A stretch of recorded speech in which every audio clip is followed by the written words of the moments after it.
ГСП онлайн. Городские новости сейчас. Пятница, 9:30, городадминистрация. Совещание по подготовке к отопительному сезону 2015-2016 годов. До зимы еще далеко, но готовиться начинают уже сейчас. Сегодня говорят в основном о лицензировании управляющих компаний. До мая 2015 года это необходимо сделать. Для этого сейчас нужно подготовить документы. Вопрос, все ли успеют.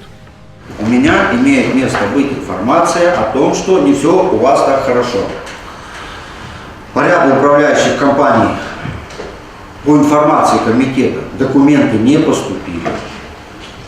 И не те, которые только вроде бы не хотят лицензироваться, а те, которые вроде хотят лицензироваться, работать и обслуживать.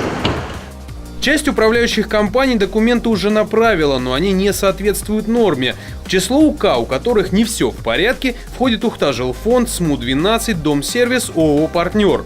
776 домов в городе относятся к управляющим компаниям, у которых документы не соответствуют. Еще 281 дом к тем, кто документы не подавал. Цифры внушительные. Первый зам руководителя администрации призвал УК поторопиться. Ухтинское управление ЖКХ, в свою очередь, обратилось к ресурсоснабжающим компаниям. Есть претензии в плане благоустройства после проведения работ. У нас много обращений граждан по данным вопросам. Значит, я вам просто хочу предупредить вас. У нас сейчас при администрации начинает работать административная комиссия. Значит, управляющие компании, я думаю, знают об этом, ресурсоснабжающие еще, наверное, не знают.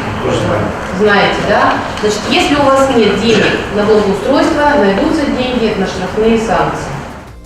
Особое внимание попросили уделить улице Чебьюской. Тротуара на части местной Рублевки фактически нет, его заменяет щебень. Совещание стало первым в череде будущих. Федор Любанин попросил коммунальщиков активно готовиться к отопительному сезону 2015-2016.